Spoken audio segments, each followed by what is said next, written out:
Every year we try so hard to create that magical holiday spirit at home.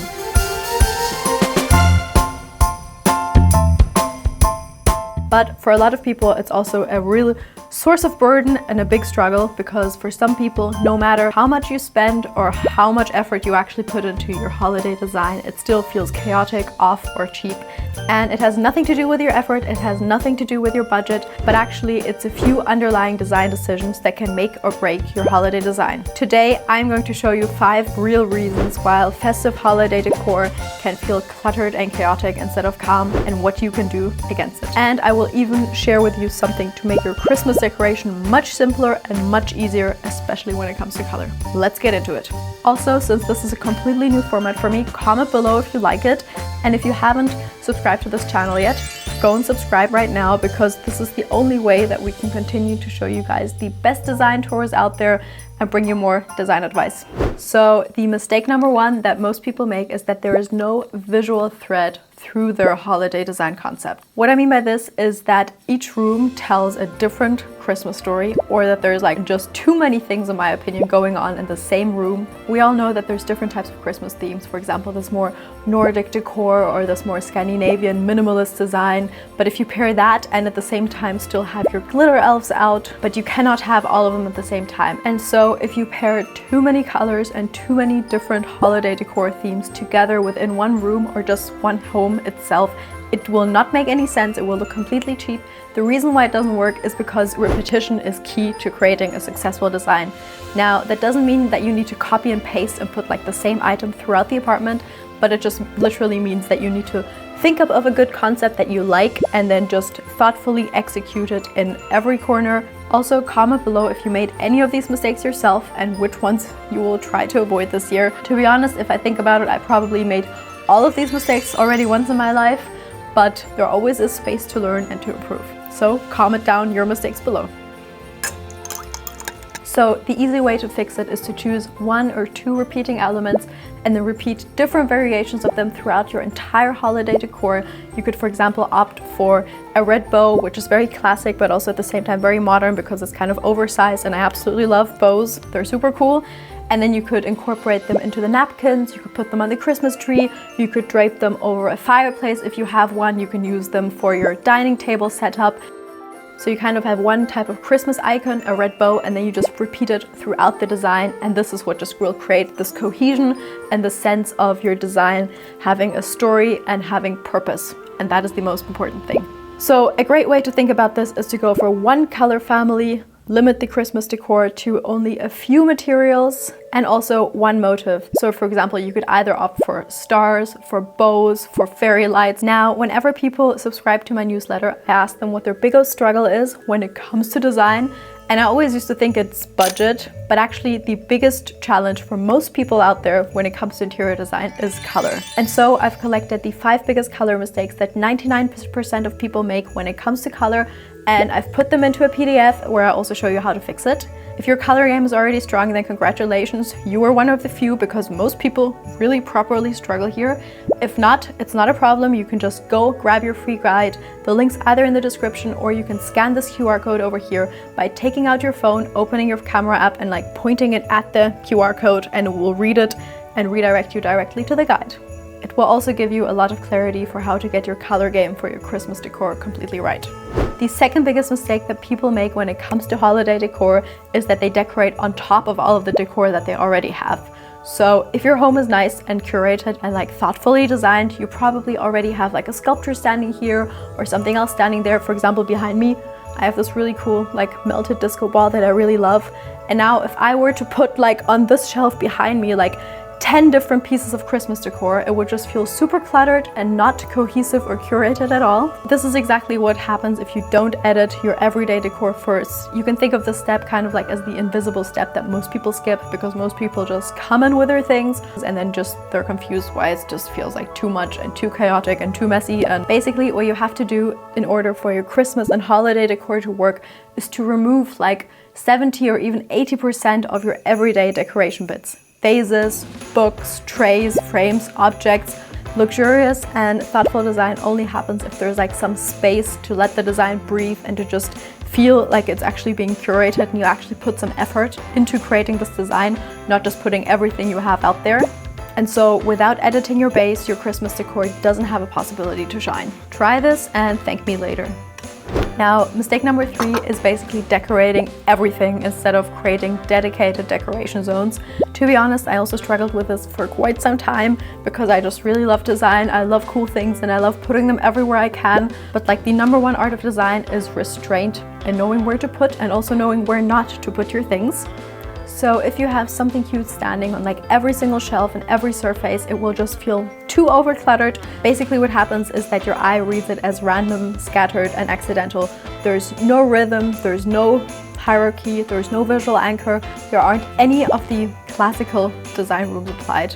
You can fix this super simple and it will actually save you a lot of time and effort. Choose maybe 2 to 4 decor zones within your entire home, or within, if you just want to keep it within the living room, you also can just choose a few dedicated decor zones within the living room. For example, in your entryway, a sideboard, dining table, coffee table, sofa table. If you have a fireplace, it's just a perfect invitation to just put some Christmas decor on top of the fireplace and just drape it around it and create this very luxurious, effortless feeling. What I recommend to do is to create like a composed arrangement. Basically, you can use a tray, you can group a few items together. I would always recommend to add some like real natural leaves or pines or something cool, something natural that just creates this like lively atmosphere in design. And of course, whenever you stage a dedicated little zone, I would always work with odd numbers and like vary the decor items in height just to create the sense of like something is happening and just to create the sense of like movement. Because this will give your Christmas decoration presence, strength and visual impact without having to overdo it, but by actually literally doing much less than you used to. Mistake number 4, and this is my favorite, using too many Christmas colors at the same time. So again, this ties back to the mistake number 1 of not having a proper thread in your design. But if you just have too many colors and too many things happening at the same time, by like putting too much effort into your holiday decoration, it will not work.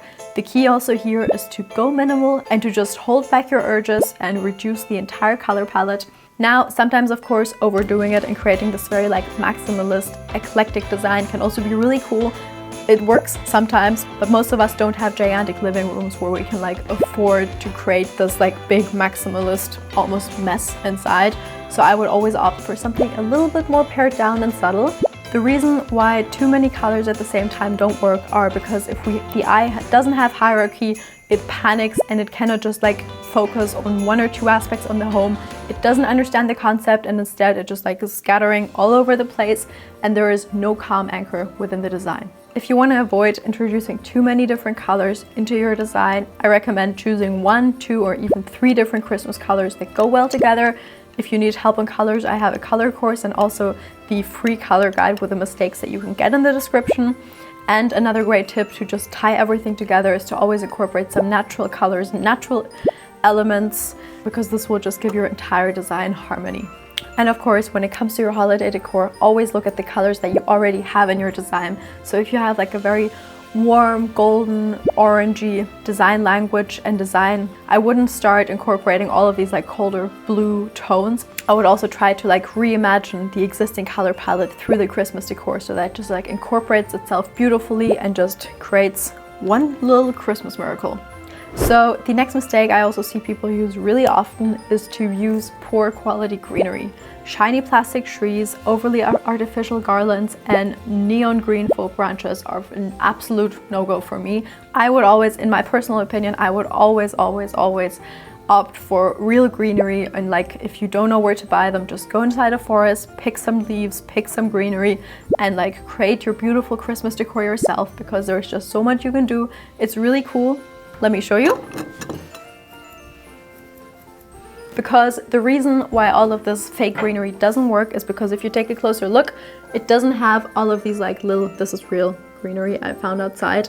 It doesn't have like this beautiful texture. It doesn't have this like delicate flow to movement to it. And it just doesn't create this like imperfect, matte and natural atmosphere that nature has perfectly created for us. So my personal advice to everybody is to never get anything fake and always get the real thing. If you don't want to invest too much money into greenery each year, what you can also of course do is just get real life plants that work throughout the year, and then whenever Christmas comes around, you can just hang a few fairy lights around them, and this will also basically turn your like permanent gorgeous living lamp into a little Christmas sparkle. And now to my last and favorite mistake that a lot of people make. Actually, it's not a mistake, but it's just a little tip from me to you, is to never have too much chaotic gift wrapping that just breaks the entire atmosphere. So what I mean by this is having 100 different types of wrapping papers under a tree, 100 different shapes of how the presents are packed. Maybe you have a bag, maybe you have a box, then you have again a different plastic container, and visually the gifts become noise and just turn into all of this visual clutter that just creates this very unsettling atmosphere. Now, of course, having like this overconsumption of gifts and having a lot of things everywhere is also a part of Christmas. So if you want to do that, I'm absolutely fine with it. But what I love to do, and I just discovered this last year and I think it is so cool. So basically, when you get the gifts to wrap, you always try to keep cardboard boxes before Christmas. And then when the gifts arrive, you put them inside the cardboard box and then cover them with like really beautiful, consistent wrapping paper. And this will just create all of these little boxes that then lie under the tree. They can look completely the same and just create this very like thoughtfully designed and curated aesthetic. Or of course, if you want to create a more layered feel, you could opt for 2 to 3 types of wrapping paper, but then always use the same ribbon or vice versa. Because what then happens is that then basically all of your different presents lying under the tree will be visually read as one present because they all match and they all basically fit together, and then your eye can just focus on what is important and will not always be distracted by like all of those little different colors and different objects lying around. Mistake number 7 is ignoring scale and proportion.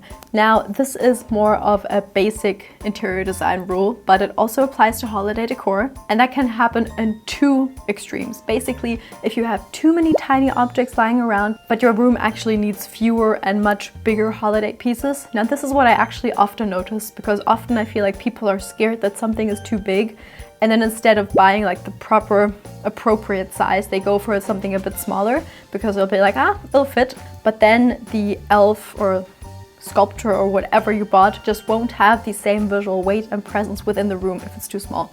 There is no depth and there's no presence. Of course, you can also go the other way and buy a holiday decor that looks much too big, but I think most people don't do that because they're too scared.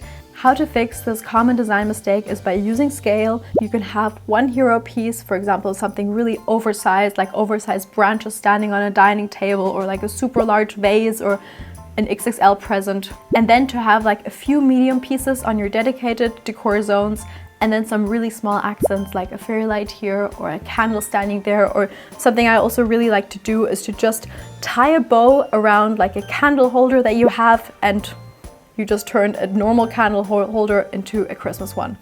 So yes, if color and choosing the right colors for your Christmas is something that overwhelms you, go and get my free guide in the description or by scanning the QR code. It already helped hundreds of people make their decor feel calmer and much more intentional.